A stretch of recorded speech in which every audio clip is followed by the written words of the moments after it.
Բարև իմ սիրելի հետևորդներ ջան, ինչպե՞ս եք։ Ես շատ լավ եմ եւ ոնց գիտեք, ինչպես տեսնում եք, պատրաստ եմ պատասխանել ձեր հարցերին։ Հենց ինչպես որ խոսք էինք տվել, բայց մի քիչ գիտեք ինչ տպավորություն է, ինչ զգացություն է, որ այդ դպրոցի օրերն է ու ես պետք է նորից հարցերի պատասխանեմ, դե ոչ։ Կաշխատեմ լիովին պատասխանել ձեր հարցերին եւ ձեր կյանքն ու իմ գործը հեշտացնել։ Գնացինք։ Ուրեմն առաջին հարց։ Սիրելի Սոնա Ղուկասյանը հարցրել է. տորթի բարձր եւ ամուր խմորի համար պետք է արդյոք թողնել խմորը տեղն առնի։ Պատկերացնում եմ միտքը դա է, որ երբ որ տորտը պատրաստում ենք, այսինքն խմորը պատրաստում են տորտի համար, թողնեմ մի կողմ հանգստանա։ Սիրելի Սոնա, տորտի համար իշքան վրազ եք պատրաստում, այնքան լավ է ստացվում։ Այսինքն, երբ որ խառնեցիք, երբ որ հարեցիք ինգրեդիենտները, եթե դրոժային որևէ զանգված չունեք, ինգրեդիենտ չունեք, դրոժ չունեք որպես ինգրեդիենտ, չեք թողնում հանգստանա, վրազ պատրաստում եք իրան։ Հույսով եմ, որ համով տորտեր եք սարքելու։ Հաջորդ հարցը Գայանե Դոբելյան, եթե ճիշտ եմ ասում, վստահ ճիշտ եմ ասում։ Արդյոք պիզայի մեջ օգտագործվող հիմնական պանիրը մոցարելա է։ Այո, մոցարելա է, բայց հիմնականը լինում է թարմ մոցարելա, այն որ տեսած կլինեք խանութում ջրի մեջ են պահպանում, չորը հետո է ավելացել, եթե օգտվեք թարմը, լինում է հիմնական պանիր։ Կարեք լորիով է փոխել, կարեք չանախելես, փորածը կարելի է, բայց չէ հենց մոցարելա։ Okay, գնացինք նորից մեր սիրելի Գայանեից, հարցրել են բանջարեղենը պատրաստելիս, երբ է աղ ավելացնելու ժամանակը։ Վերջում։ Պարտադիր վերջում, եթե դուք սկզբից աղը ավելացնեք ձեր այդ բաղադրիչների վրան, աղը գիտեք, պատճառը լինում, որ բանջարեղենը ջուր թողնի։ Եվ տենց ջրալի մասա լինելու, ավելավը վերջում, տապակելուց հետո ավելացնեք։ Եվ okay, գնացինք մյուս հարցը։ Okay, Ալինա Ծատուրյան ջան, տեսնենք ինչա հարցը Ալինա։ Հնարավոր է տան պայմաններում ստանալ պարմեզան պանիր։ Պատասխանը, որ հիմա ասեմ չէ, ընդհանուր հանրապետությունը սկսելու է պարմեզան պատրաստել, ես խայտարակել եմ։ Չէ, չես կարող Ալինան, չի ստացվի։ Ասենք ձեզի պետք է մի 50 լիտր կաթ, պատկերացնեք ինչ ծախսի տակ եք ընկնելու։ Պետք չէ, հանգիստ գնում եք որևէ խանութ, վերցնում եք պարմեզանը, վայելում եք։ Մի կյանքը դժվարացեք, պետք չի։ Հետո։ Okay, հետաքրքիր հարց է։ Գլազորը ջրով թե կաթով։ Կարդացեք բաղադրատոմսը, որը որ ասել են, տանով է սարքեք։ Երկուսով է լինում է։ Բայց մի հետաքրքիր ավելացում կա, որ դեպքում այն չի չորանում։ Կարող է միտքը դա է, որ փայլը չի կորցնում, մի քիչ մատովի չի դառնում։ Էլի կախված է ձեր բաղադրատոմսից, շատ ժամանակ երկուսի դեպքում էլ այդ փայլը կորում է։ Հետո Գայանե Երեմյան հարցրել է ինչպես ճիշտ ընտրել ավոկադոն։ Եթե միտքներ դա է, որ ինքը կարող է չհասած լինի, եթե շատ պինդ է, այսինքն սենց էս չէ, էսի ավոկադո չի։ Սեղմում եք ու ինքը շատ ձիգ է, հասած ավոկադո չի։ Կարող եք իրան լցնեք որևէ տոպրակի մեջ, ավելացնեք բրինձ, թողնեք մի օր երկու օր մնա, ինքը կհասնի, կարող եք օգտագործեք։ Okay, հասնենք մյուս հարցին։ Այդա Եզեկյան։ Ինչպես տապակել սմբուկը եւ պղպեղը, դա որոշ բան չկա, որպեսզի քիչ ներծծեն յուղը։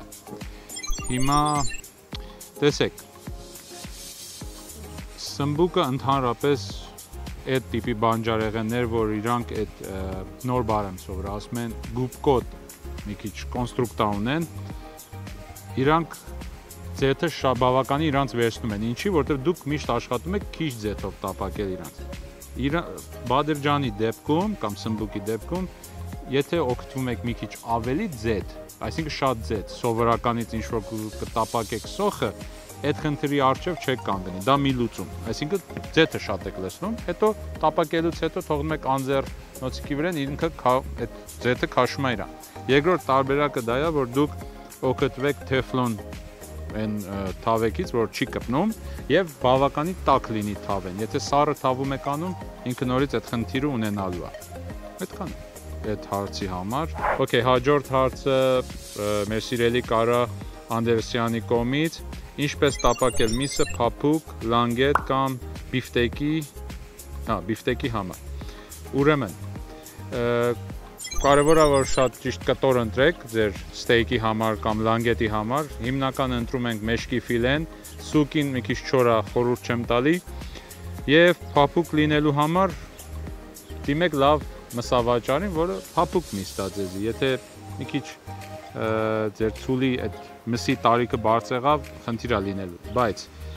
եթե ուզում եք շատ փափուկ լինի, մի քիչ քիվի եք օգտվում, հարցը լուծում է։ Բայց եթե միսը շատ է փոքրանում, կարող եք մի թեթև գծիկներ անել մսի վրան տապակելուց։ Ինքը այդ ձեր մսիկը կամ այդ ձեր բիֆտեկը չի փոքրանա տապակելուց։ Հետո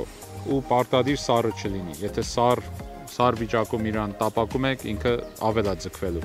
Աշխատեք sense սենակային ջերմաշճանի մեջ այդ գործողությունը կատարեք էլ։ Հաջորդ հարցը մեր սիրելի քնարիկ Կազարյանի կողմից։ Ինչպես պատրաստել զաթարով հաց։ Լավ։ Գիտեք,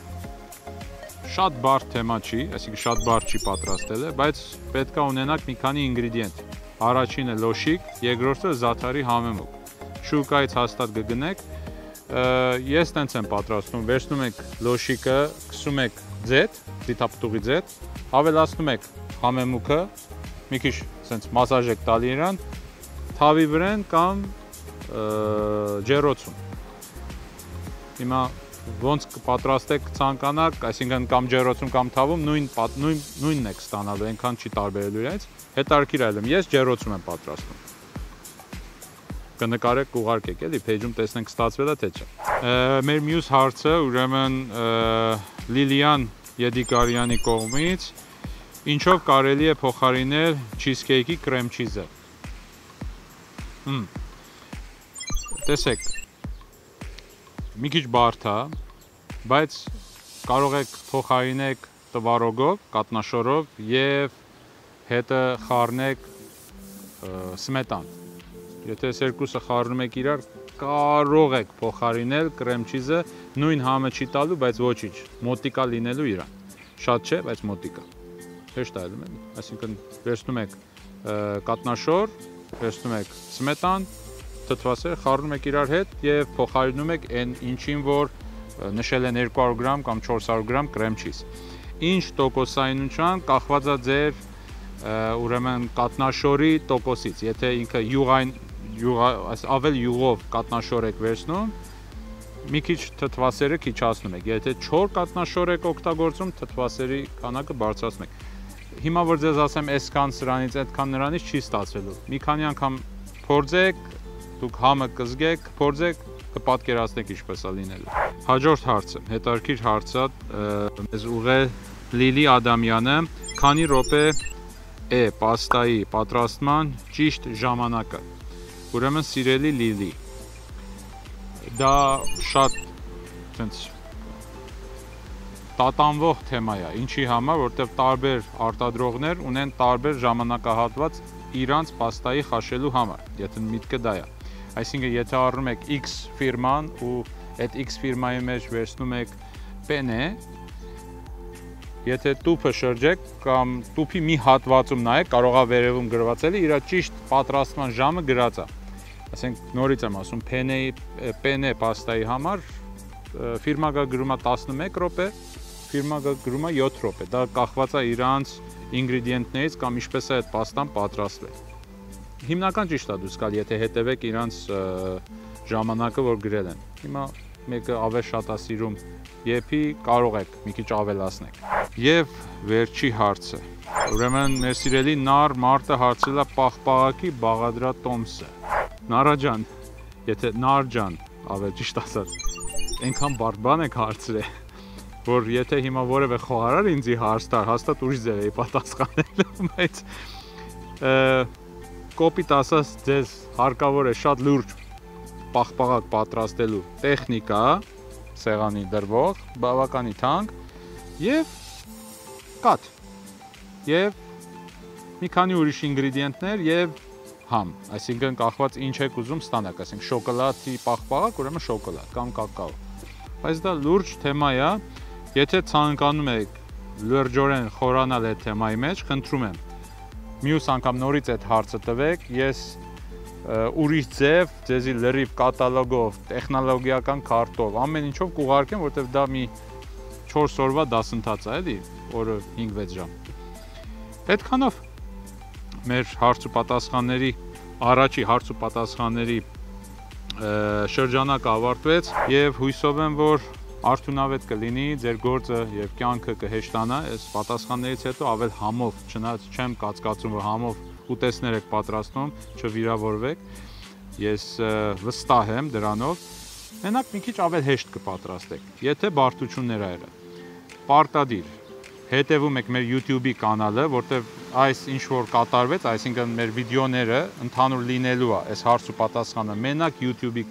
էջում, subscribe եք անում, այդ զանգակը սեղմում եք եւ գրում եք ձեր հարցերը ու հաստատ վիդեոներով կստանաք պատասխանը։ Այսինքն այս վիդեոյի տակը գրում եք ձեր հարցերը եւ ստանում եք վիդեոով պատասխանները։ Ու այդքանը։ Սիրում եմ բոլորիդ, բարի ախորժակ, եթե սրանից հետո կետակ մի բան կպատրաստեք, չմոռանաք մեզի հետևեք Facebook եւ Instagram-ում։ Եվս։ Լավ մնացեք։